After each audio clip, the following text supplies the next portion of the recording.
This video is brought to you by VidFlow.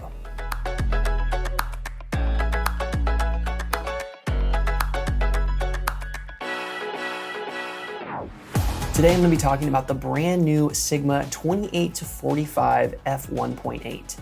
What I love about it, what I don't really love about it, show you guys some real world examples from my latest wedding, and hopefully by the end you can make your own informed decision on whether or not this is a good lens to consider for yourself in 2024. And just for the sake of ethics, Sigma did send me this lens to review and to use and test out, but they are not sponsoring this video. They are not influencing anything I say.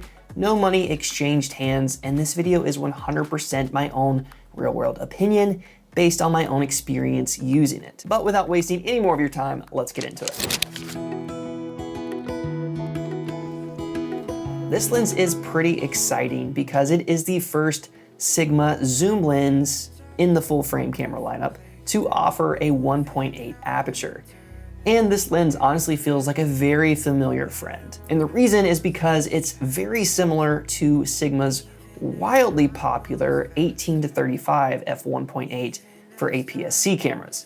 That lens was like my best friend. I would use it religiously at weddings, especially when I used the GH5, the C100s, and even more recently with the Sony FX30. That lens was my all-time favorite, and it's really no surprise why I felt the same using the 28-45. So let's talk about my first impressions using this lens for the first time.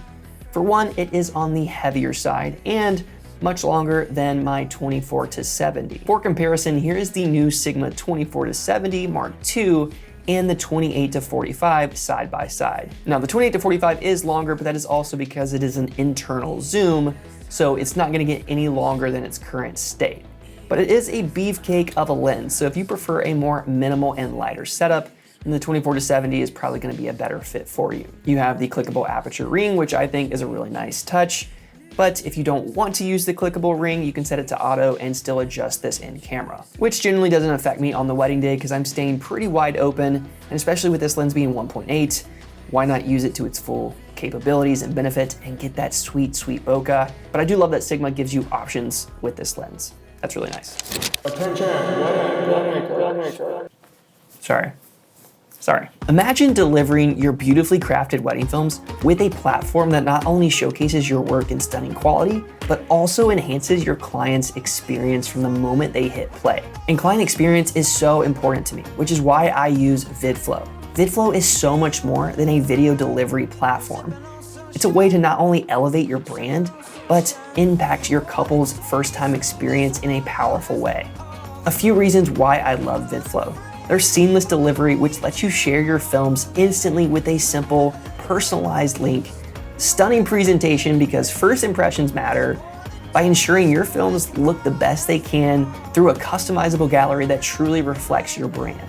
And couple convenience, by allowing your couples to access their film on any device, anywhere, at any time. With VidFlow, you're not just delivering a film, you're delivering convenience, joy, and a lasting impact that your couples deserve. Use my code WAYWARD at checkout to receive 20% off an annual membership so that you can start elevating your client experience today. So let's talk about focusing for a second. The focus ring is a focus by wire non-linear focus lens, which is great for photography, but kind of a nuisance for video, especially if you were trying to achieve repeatable focus and measure that focus. I do find myself when I'm manually focusing with this lens, it's easy to miss. It's easy to, not really dial that in appropriately, which is why autofocus really is your best friend with these types of lenses, especially on a run and gun 8 to 9 hour wedding day. And for the most part, autofocus worked really well here. There were a few spots where it was hunting, it wasn't perfect, but for a run and gun 8-hour wedding day, using it all day, this lens worked really well for me. But if I'm being honest, when I'm using any new lens, especially apart from what I'm used to, it tends to throw me off a little bit because I'm so comfortable with one lens over another, and then I'm kind of doing something different and experiencing a little discomfort. And not saying that that was a negative experience using this lens, but I think the most obvious thought, especially coming from a 24-70 all-day weddings type of experience to a 28-45, Honestly, the most commonality that I feel like a lot of us are gonna share is we wish it had just a little bit more reach, which I feel like will be most of your first initial thoughts and reactions, especially if you're used to a 24-70. But with any lens, it's all based on preference, and I got used to this lens really fast on the day. But a workaround, if you're wanting to extend the range a little bit more from 48 to try to reach that 70 marker, you can use Sony's clear image zoom feature to punch in 1.5 times. I think it gets you to about 67.5 millimeters. So for me, that's what I used, and it was a great way for me to compensate, and it worked really well. So not all hope is lost when using this lens for an all-day wedding.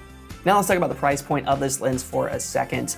So this lens is a little bit more expensive than your typical Sigma lenses from the past. Historically, Sigma has been under the $1,000 price tag for a lot of their lenses. This lens is $1,350 US, which is slightly elevated, but I think that's in part to the uniqueness of it. And it's much more affordable than Canon RF or even Sony G Master lenses. So I think it's still at a great price point. So my final thoughts on this lens and using it at my latest wedding. I honestly think it's great. I think it's a perfect range for filming a wedding pretty much all day. Do I wish it had a bit more reach? Of course. I think we all can agree in a perfect world we want a 24-70 at 1.8 or even lower if they can manage it in a small form factor size. But that's not the world we live in, and this lens is still so useful for any wedding filmmaker to consider. It's an amazing companion, especially with its 1.8 aperture, 28 to 45 millimeter focal range. Using clear image zoom can help you get to 67.5, so you're still able to compensate and apply workarounds with this lens to achieve your end result. Again, I think treating this lens like a prime is gonna be your best bet and best option so that you can still position yourself to capture a variety on the day, build scenes with intention, and capture a beautiful end result in the process. As far as the length and the weight of this lens, that really wasn't a deterrent for using this lens all day. I typically prefer a heavier camera setup, so if you're kind of like me where you want a little bit of a heavier setup or you want a lighter setup just to save your back, I get it. So just, weigh your own preference and tolerance there so that you can make the best decision for you. I will say the only thing that I don't like about this lens, and it's not the range, it's not the limitations there, it's really the position of the autofocus and manual focus button. I don't know, on the day I found myself just going from autofocus to manual focus and having a hard time doing so in the moment.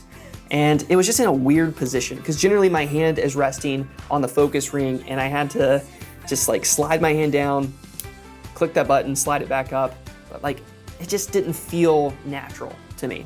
I don't know, maybe that's nitpicky. It's definitely subjective, it's preference. So I don't know, that was the only thing for me that I could really find to be a nuisance with this lens.